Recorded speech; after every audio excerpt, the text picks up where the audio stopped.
is a beautiful country. It's famously known as the land of Kilimanjaro, Serengeti, Ngorongoro Crater, of course, Olduvai Gorge, Zanzibar, Selous. There are a lot of things that makes Tanzania unique. We are keepers of all sorts of world heritage. So many options. You can go to wildlife areas. We have fantastic beaches. We have fabulous islands in Tanzania, fantastic water bodies. I think we in this country are blessed. We've got the best wildlife. We've got amazing culture. Wow, there's so much to talk about Tanzania. Every region you go, you will always find uniqueness. It is the land everyone would wish to go and stay. People are very friendly, they are very warm, with very nice smiling face and welcoming, very authentic.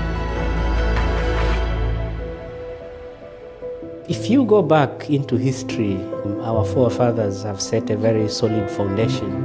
Tanzania is a country that has played a crucial role to influence stability in many other countries. Tanzania got its independence in 1961, and we got our independence peaceful. Our father of the nation, Mwalimu Julius Nyerere, declared that we can't be free if the rest of Africa is not free. So soon after our independence, Tanzania adopted a policy of supporting the rest of South African countries, Zambia, Zimbabwe, Namibia, Angola, Mozambique, down to South Africa. Allocate part of its land for the freedom fighters to stay in Tanzania, to contribute to the liberation of other countries in Africa. We were proud of being Tanzanian, a country which was led by Mwalimu Nyerere, the icon of this country. The president who has shown without fear, we must do everything by our own. So this is also the spirit of Tanzanians. We stand as one. It's an amazing place. It has sort of unbounded potential. There's high population growth, there's big plans for development. And I look at the direction of the country where we are headed, and I can only see positive. We are no longer a poor country. We are moving, producing our own things and also exporting our own things. It's one of the countries in Africa which economically is very, very stable. You have all of the prospects of growing. It is well developed in terms of infrastructure, international airports, good roads. So when that is combined with the abundance of tourist attraction, that makes Tanzania a very good place to live and work.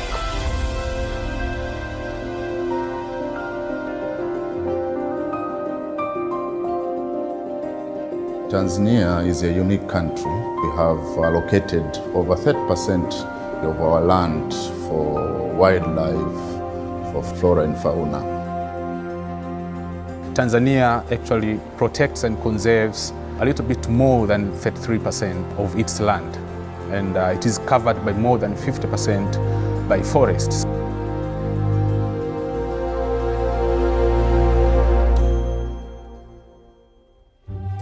Tanzania is a beautiful country. We have the animals, we have very good and big forest reserves. We have a diversity of wildlife resources, and we cannot be compared with any other country regionally or internationally. We have some incredible landscape, whether it is Zanzibar Islands, the lakes that we have, the amazing wildlife that we have, which is probably the best in the world. It's a beautiful country. I mean, you've got the mountains, you've got the countryside, the Indian Ocean's beautiful. That is the Serengeti of the terrestrial, it is the Serengetis and Manyaras of the marine conservation. Zanzibar Island, Pemba Island, fantastic scenery. But Tanzania goes beyond natural heritage. Tanzanian music, Tanzanian film, our political history, our political positioning, cultural heritage that we have. It's very, very important to preserve and to understand our own culture itself. If you look at all these carvings, it shows you the amount of talent we have. The Makonde carvings, the carving of the Shetani, the spirits, the carving of the tree of life, the family tree, the modern abstracts. It gives a sort of sense of identity to our country. For us, heritage is everything, is a value. We have our food, our aroma, our music, our way of life, how we live. Now, among the efforts that have been put in place is trying to diversify on the number of activities that one can do when they come to Tanzania. So the tourists, when they come, they will visit the national parks. They would also want to visit the area, enjoy the traditional foods. They can buy the local cloth. They can buy any kind of souvenir that are being produced by the local people. Now we're investing towards that direction so that we can improve the experience that a tourist coming to Tanzania would enjoy. We love to see foreigners come over here and enjoy our country. Wherever you go, you don't feel like a stranger. We're very peaceful. The security is great here. And we welcome any visitors coming to this country, and we make them feel at home.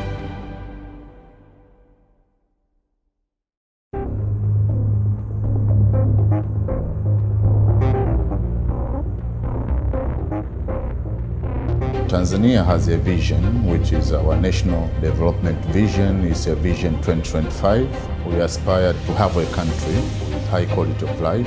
We aspire to have a country with a stable economy, with good governance, of course with peace. The feeders are there to show that we are heading into that direction. And it comes into so many ways. The government's putting a lot of money in terms of having a modern infrastructure. The level of investment has never been seen before. Massive projects that are being executed at the moment. The investment climate is also favorable. The business performance in the country is now coming up. You would note that for the past maybe decade or more, GDP growth rate has been above 7%. Tanzania is a greenfield.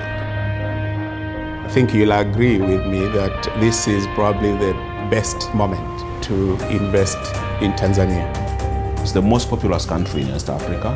You have a direct access to over 55 million people. But Tanzania, it's very strategically located.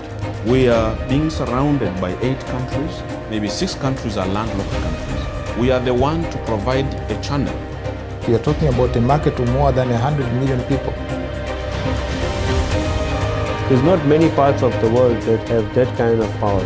So if you are in a fast-moving consumer goods area or in any business that has huge outreach, Tanzania also provides that kind of opportunity. One of the aspirations of the vision to have a land-based society.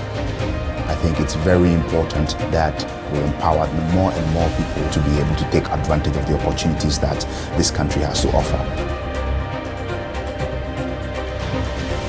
There's all the potentials there to take things to the next level. I think there are a lot of good policies. The government is receptive to private sector investment. They're trying to work to develop the local industries, to develop local companies. I think they're doing things from all angles. They're not just focusing on one area. The system has been streamlined. The bottlenecks have been addressed. And government now is more proactive. So there are a lot of things that we see much more efficient. We have got right people with right mindset as well. The investors who come make more profit, but also that investment benefits the people. So I believe the time is right to transform Tanzania to the next level. We are working today for a better tomorrow. This is just what happens. It's a trend, it's momentum that you just can't stop. This is the way to go forward. Let's work together.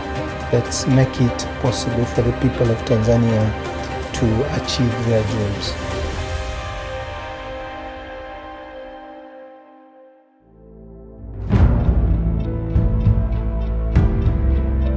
To attain the aspiration of the Vision 2025, the government has done a lot in terms of delivering projects which are going to affect the people directly. We are investing heavily in public infrastructure. If you are going to achieve the goal of being an industrialized country, you need efficient, more reliable transport. An investor needs to be assured that I can easily do businesses in a friendly environment where infrastructure is not a major challenge. This country has developed very well. We have roads almost connected to each and every region in Tanzania. But now we embarked in a very huge project, construction of a new standard railway. From Dar es Salaam to our capital city in Dodoma, in the business city in the capital city, we will spend around 3 hours. This is the biggest project in Africa, 3 billion USD, direct funds from the government. The railway is a must for the Tanzania to be able to achieve that vision 2025. You are bringing the country a little bit more closer and you are reducing the transaction cost.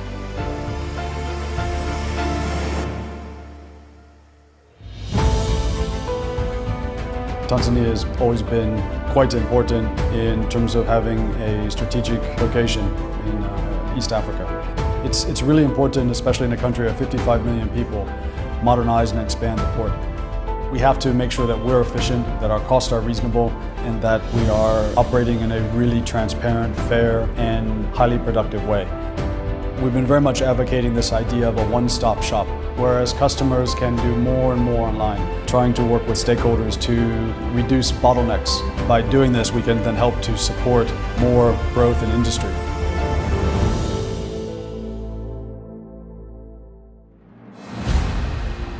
To achieve our national development vision, the Vision 2025, as the country is moving towards industrialization, a lot of energy is needed. The great concern for the national vision is by 2025 to have more than 10,000 megawatts that will be connected to the national grid. The country is delivering several energy projects, including the Kinyerezi. Kinyerezi is a suburb in Dar es Salaam where we are focusing on gas, and they have added enough power into the national grid to service the industrialization that is happening in Tanzania.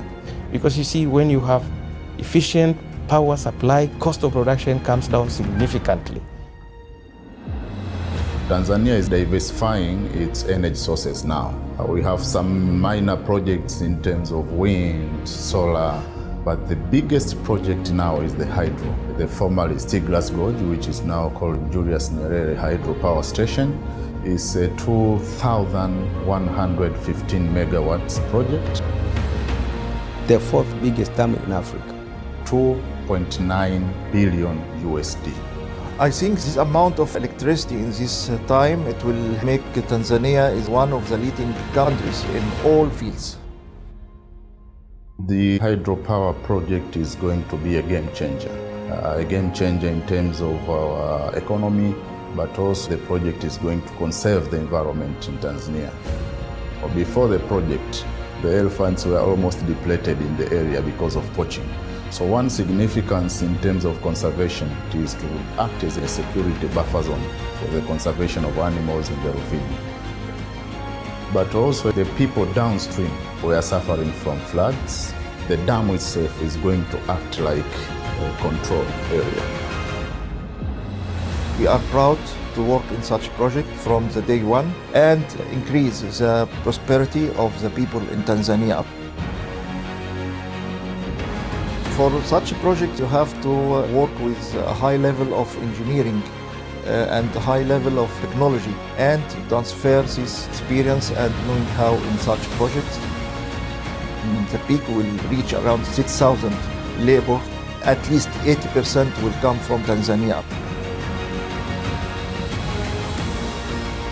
Tanzania is going to transform its economy through implementing this project. People will be able to afford the price of the power because the price will go down. And that will reduce the level of cutting trees and using charcoal, both in rural and in the urban.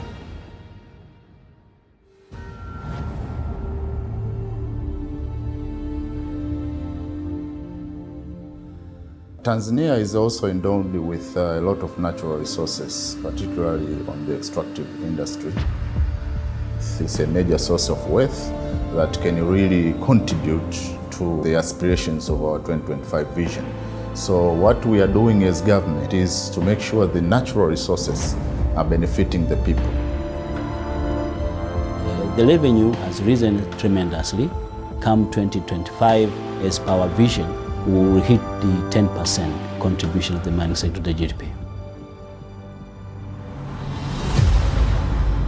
Tanzania is incredibly well endowed with some of the best gold deposits in the world. But we know for sure that there's more to come. Tanzania is largely underexplored, and it's a sure bet that you want to be here investing in this country. We have all the mines that other African countries and the rest of the world have: gold, copper, diamonds. But most importantly, Tanzania has Tanzanite. This stone, which is the rarest stone on earth, it's found on those 2 hills across the Kilimanjaro airport. It's the only place in the world. At last, Tanzania is waking up and taking measures to manage its resources, to develop the country's economy. Integral to our philosophy as a mining company in Tanzania is benefiting our stakeholders. Now, when we talk about stakeholders, that includes the government, the communities we operate in, our employees, and supplier bases. Probably our most valuable asset is our people. We're now at a record high of above 99% Tanzanians in the workforce. They're incredibly skilled, they're dedicated, they're honest, they're motivated. But core to that is being able to train, develop, and add more skills to this workforce. Nearly half of our employees come from the surrounding communities where our mine is. Empowering is the key word, and educating the communities with alternative livelihood programs.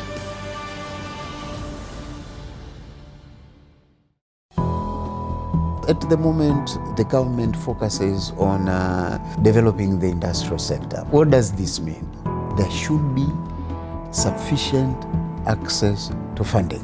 It is critical. We are providing support to the economy. As a bank, apart from providing normal savings, we are providing credit to individuals, but also working with the government to support the bigger projects. We work with many construction companies, we work with many contractors, and we support the infrastructure growth. Our contribution to the Tanzanian business is very significant. The value add that we create, the number of jobs that we enable, and the businesses that we support. When you identify drivers for growth, then we align our objectives into that. We want to be part of the solutions of some of the problems that the societies we are serving. The government focus now is really industrialization. Industrialization requires capital, and the financial sector is a critical player. We play a very key role in financial inclusion, especially. Create an environment for the SMEs to start their businesses and to grow their businesses. We offer products that caters for the needs of everyone in this country. And in that context, we are actually saying we are bringing prosperity to our people. There is a growing public confidence in what the government is doing and what the central bank is doing.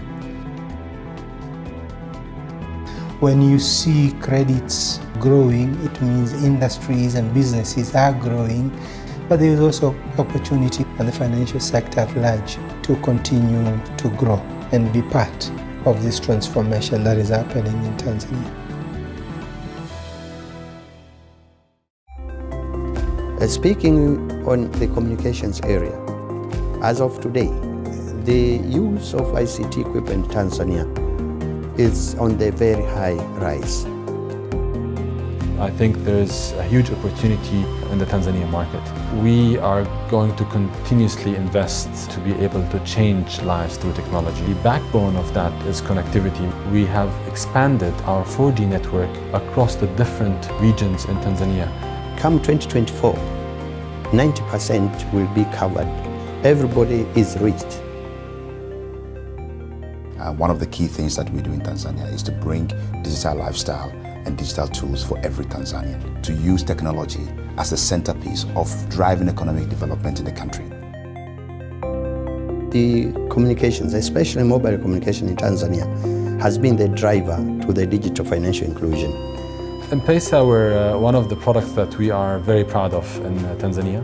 We have so far close to 9 million customers that are using mobile money. 45% of the GDP are being transacted via M-Pesa, and that's close to 3 trillion shillings on a monthly basis. We are supporting in the cashless ecosystem in Tanzania, from the supplier to the trader, all the way down to the consumer. Tigo Pesa is a mobile money platform started as a simple remittance business, transferring money from point A to point B. Today, it's evolved into a fully fledged financial services provider, offering a payment platform for merchants, offering loans and savings. This ecosystem enables people from all parts of the country to get access to financial services that ordinarily they would not have been able to access. I believe there is a lot more that we can do, and we can grow these services to make sure that we digitize completely cash in Tanzania.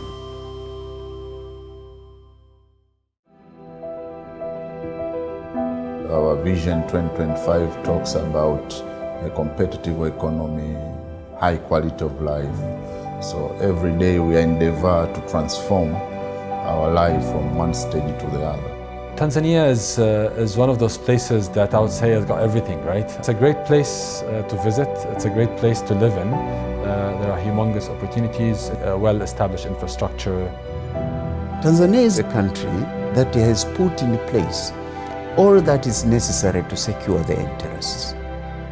There is a lot of excitement, a lot of energy. The government is a very strong government. You see a lot of transparency and a tone set from the top. If you look on the infrastructure being created by the government, building roads, railways, hydropower, there's a lot that has been done. So these are reforms with the President Magufuli in power that are really adding up to our economic ability to serve the people, transform the country, and making sure that Tanzania, much as we are peaceful, but economically people are also happy.